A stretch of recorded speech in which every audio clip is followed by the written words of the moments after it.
Praise the Lord. सबको जय मसीह की।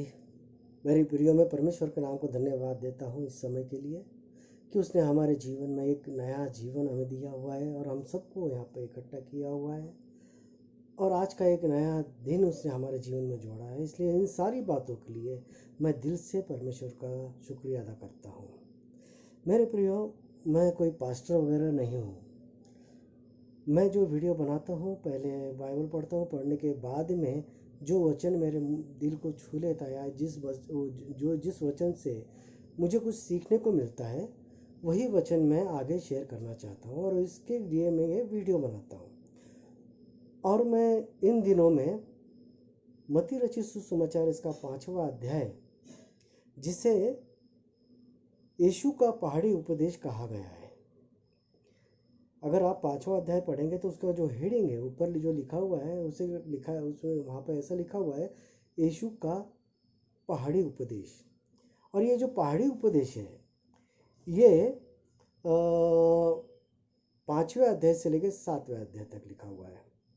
और ये 5वें, 6ठे, 7वें अध्याय में ईसा मसीह ने वो सारी बातें उसके चेलों को समझा रहे थे कि किस तरह हमारा जीवन होना चाहिए, कौन सी बातें हैं जो हमें करना चाहिए और कौन सी बातें जो हमें नहीं करना चाहिए, ताकि हमारा जो जीवन है एक सफल जीवन बन सके और हम हमारा जीवन अच्छे तरह से बिता सके। ये सारी बातें जो है ईसा मसीह वहाँ पे समझाया उन्होंने। और सबसे बड़ी बात यह है कि जब हम वो सारी बातें हमारे जीवन में लागू करते हैं तो हम जो है मरने के बाद में, जो जिसके लिए हम सारे लोग कोशिश करते हैं कि हम मरने के बाद कहाँ जाएंगे। बहुत से लोगों को ये सारी बातें मालूम नहीं है कि मरने के बाद कहाँ जाएंगे, लेकिन ऐसे बहुत लोग हैं कि मरने के बाद हम लोग सोचते हैं कि हम कहाँ जाएंगे। और बाइबल हमें बताती है कि मरने के बाद तो एक तो स्वर्ग है, एक तो या तो नर्क है। तो हम नर्क में जाना तो नहीं चाहता कोई भी, तो हम स्वर्ग में किस तरह जाएंगे, ये सारी बातें वहाँ पे लिखी हुई है। अगर हमारा जीवन उस तरह होगा तो हम स्वर्ग में जरूर जा सकते हैं। और इन दिनों में जो पहाड़ी उपदेश का जब मैं अध्ययन कर रहा था तो मुझे एक दाखला है जो मुझे बहुत मेरे मन में एक सवाल उसने पैदा किया, जो मैं आप लोगों के सामने आज शेयर करने वाला हूँ। वो दाखला ऐसा है कि जब पहाड़ी उपदेश समाप्त होने वाला था, यानी अंतिम टप्पा जो कहते हैं, जिसे अंतिम टप्पा कहते हैं, वो अंतिम टप्पे यानी मत्ती का 7वां अध्याय और उसका 24वां वचन, और वहाँ पे 24 से लेकर 28 तक ये एंड है। तो 24वां वचन से हम पढ़ेंगे 24 और 27 तक।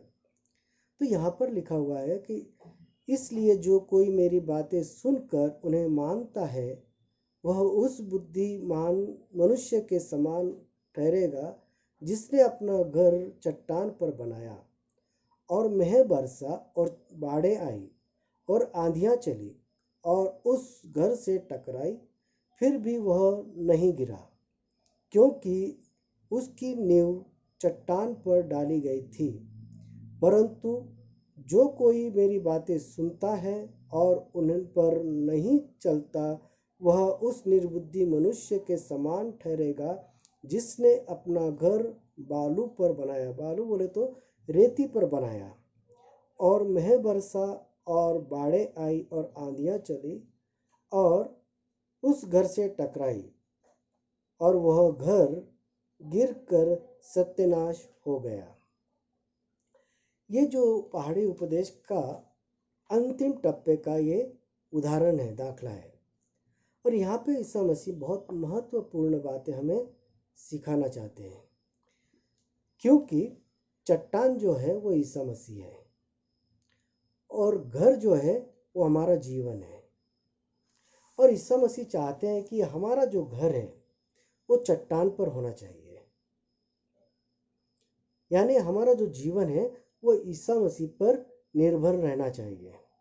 क्योंकि अचानक जो हमारे जीवन में जो समस्या आती है, जो आंधी तूफान जो है, जिसे बाढ़ें कहा गया है, जो आंधी है, आंधियाँ कहा गया है, वो अचानक से आने वाली समस्या है, अचानक से आने वाले संकट है या दुर्घटना है।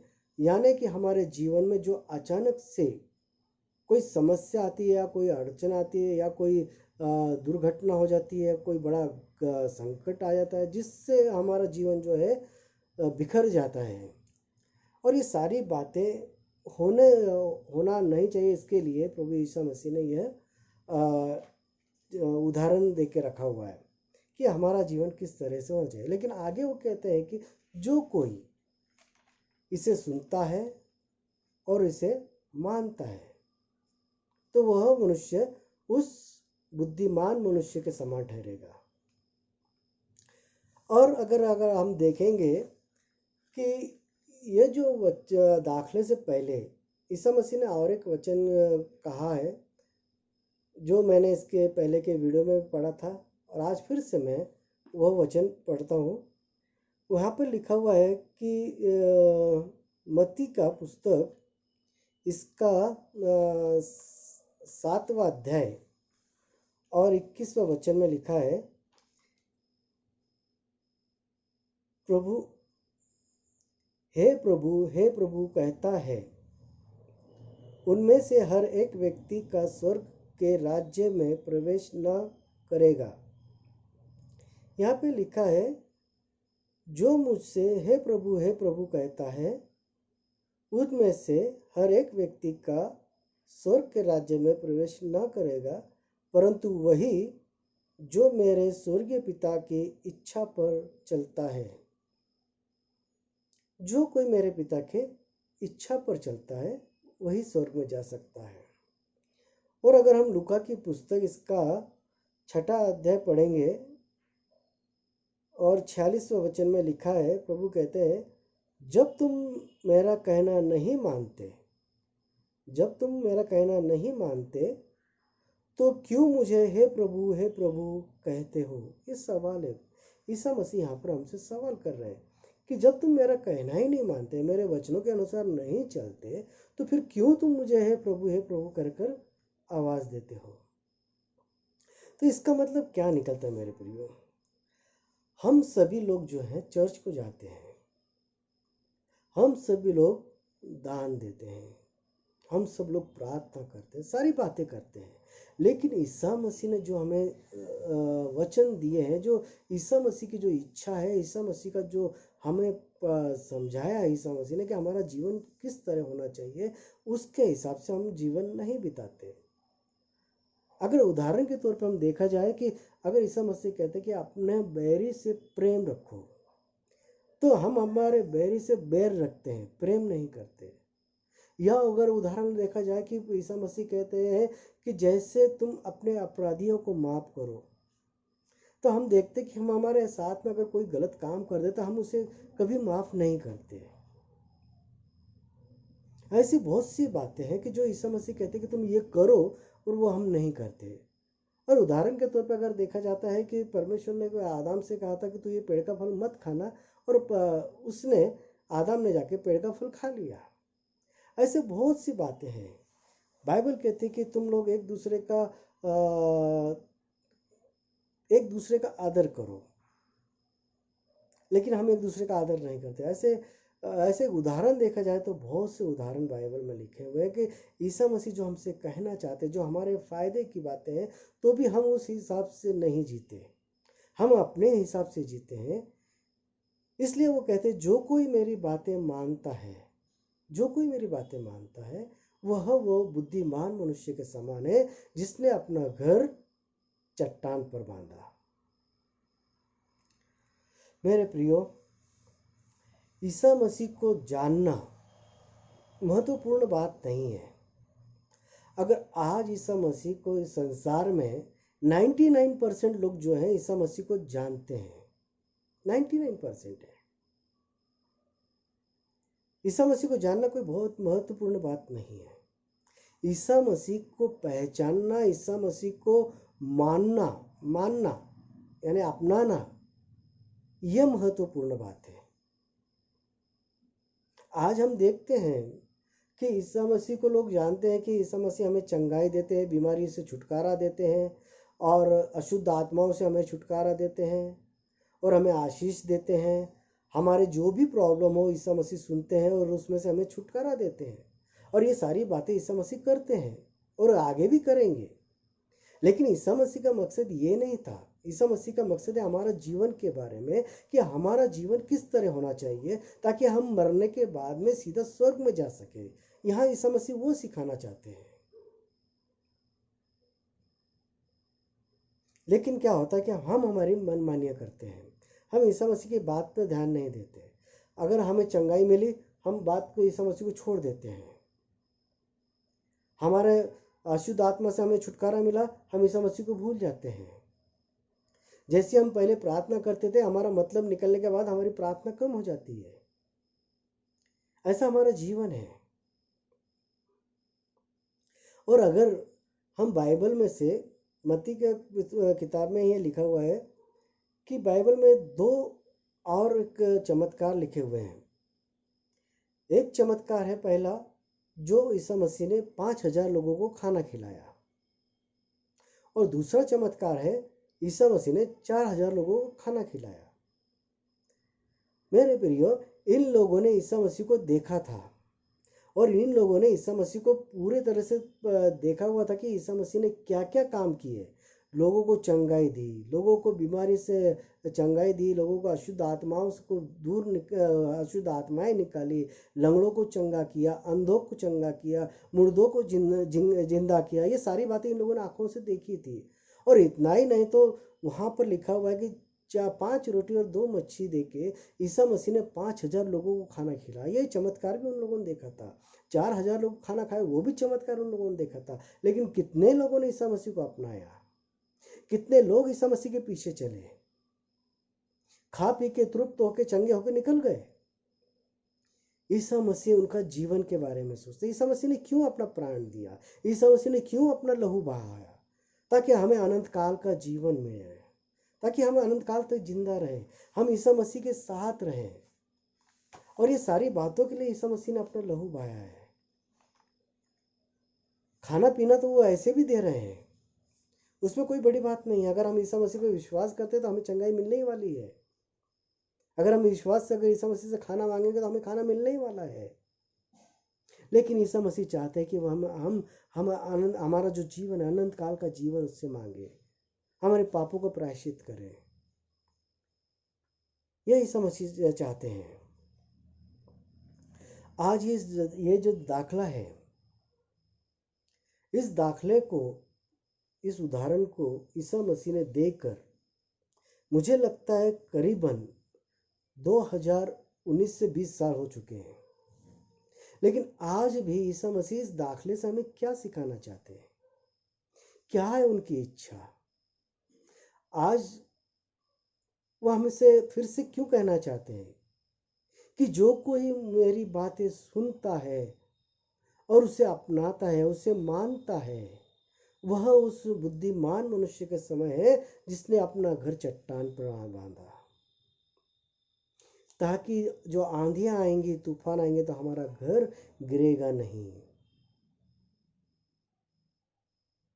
ये सब बातें मेरे प्रिय ईसा मसीह हमें देख के क्यों चाहते हैं? प्रभु की इच्छा क्या है हमारे जीवन से? प्रभु की इच्छा हमारे जीवन से क्या है, यह जानना हमारे लिए बहुत जरूरी है कि ईसा मसीह परमेश्वर हमसे क्या चाहते हैं, क्या चाहते हैं, उन्होंने क्यों हमारा लहू बहाया ताकि हमें अनंत काल का जीवन मिले। हम उस पर विश्वास करें, हम हमारा घर उस चट्टान की ओर, चट्टान पर बांधे, चट्टान पर बांधे। आज संसार की हालत बहुत बुरी हो चुकी है मेरे प्रियो। आज जो दुनिया है बहुत कठिन समय में गुजर रही है। आज ये संसार जो है बहुत बुरे दौर से गुजर रहा है। हम देखते हैं कि चारों ओर लॉकडाउन लगा हुआ है, महामारी पूरे दुनिया में फैली हुई है। और इस महामारी की वजह से बहुत से लोगों के जीवन जो है बर्बाद हो रहा है। बहुत से लोग जो है निराश हो रहे हैं। इस महामारी के कारण बहुत से लोग इस दुनिया से चल बसे हैं, वो मर चुके हैं। इस महामारी के वजह से बहुत से लोगों की नौकरियां चली गई है। इस महामारी के कारण कई लोग भूखे मर रहे हैं, कई लोग भूखे मर रहे हैं।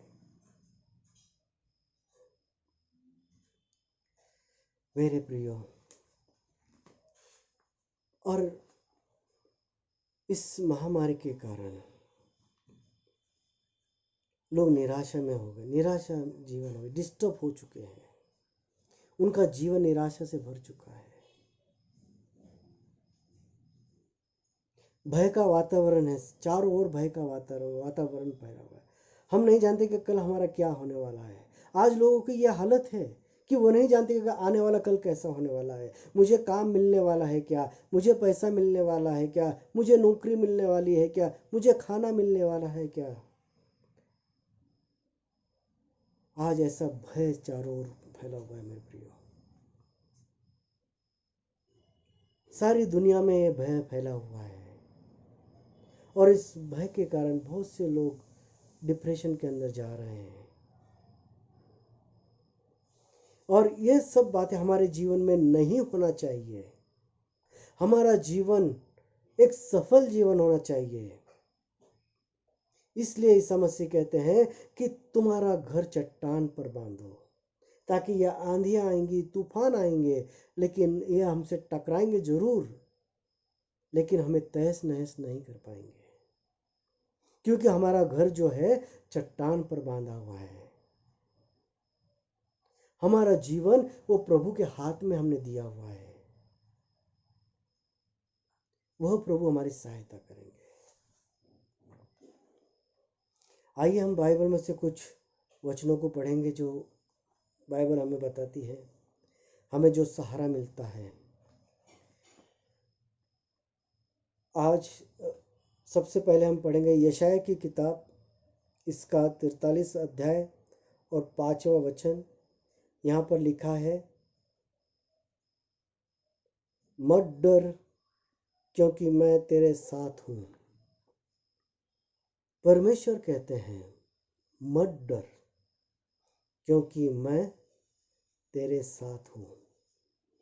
ये परमेश्वर का भी वचन है। और अगर आप यहोशू इसका 1 अध्याय और 9वां वचन पढ़ेंगे, यहाँ पर परमेश्वर कहते हैं, क्या मैंने तुझे आज्ञा नहीं दी? हिम्मत धरकर, हिम्मत बांधकर दृढ़ हो जा, भय ना खा और तेरा मन कच्चा ना हो, क्योंकि जहाँ जहाँ तू जाएगा वहाँ वहाँ तेरा परमेश्वर यहोवा तेरे संग रहेगा। जहाँ जहाँ तू जाएगा वहाँ वहाँ तेरा यहोवा परमेश्वर तेरे संग रहेगा। ये हमारा परमेश्वर है, ये हमारा परमेश्वर है। चाहे हमारे जीवन में आंधियां आने दो, चाहे हमारे जीवन में तूफान आने दो, लेकिन परमेश्वर का वचन है कि तू मत डर, मैं तेरे साथ हूँ, मैं तेरे साथ हूँ। हिम्मत कर, कंबर बांध, कचरा मत, डर मत। जहां जहां तू जाएगा वहां वहां मैं तेरा परमेश्वर यहोवा तेरे साथ हूँ।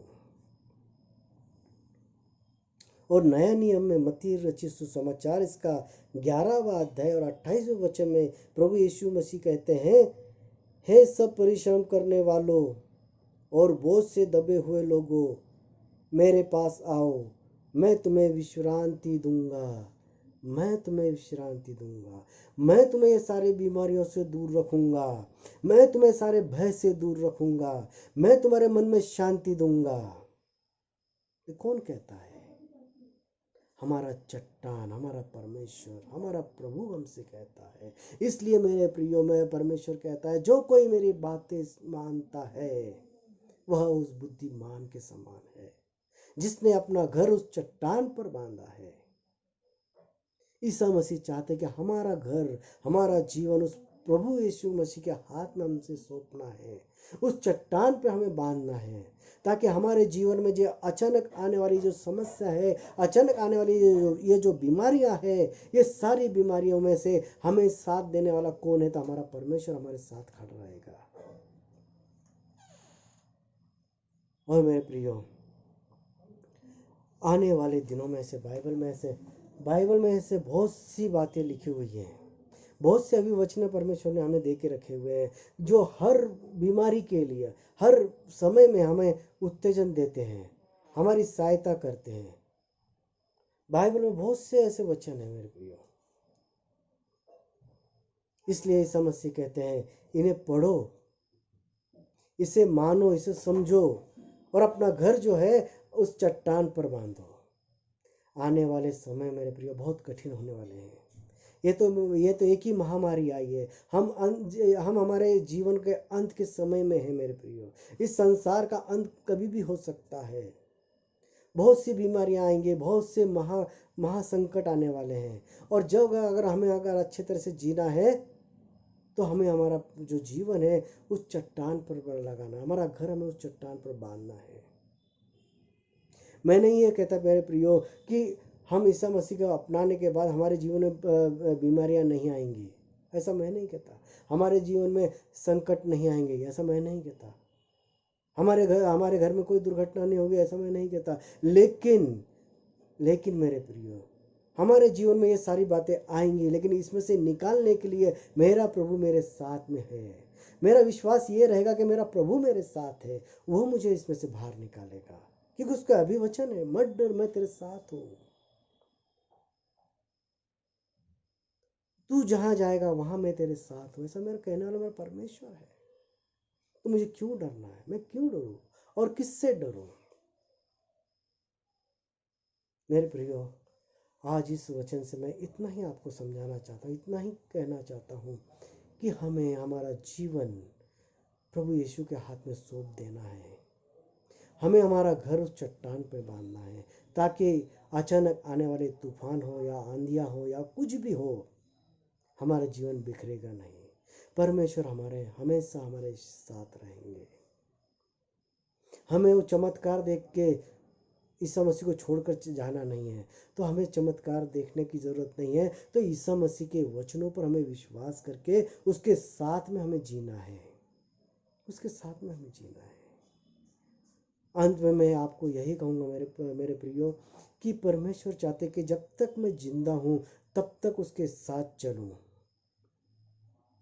जब तक मैं जिंदा हूँ तब तक मैं उसके साथ चलूं, और जब मैं मर जाऊं तो उसके साथ में रहूं।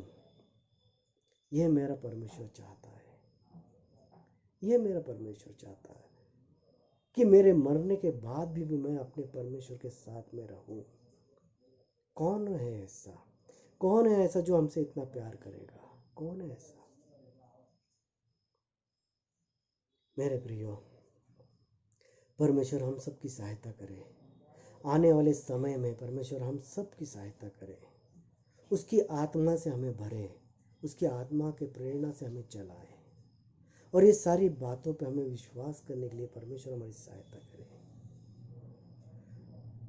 तब तक के लिए सबको जय मसीह के। मेरे प्रियो, परमेश्वर आप सबको सहायता करे, आप सबको आशीषित करे। धन्यवाद। आमीन।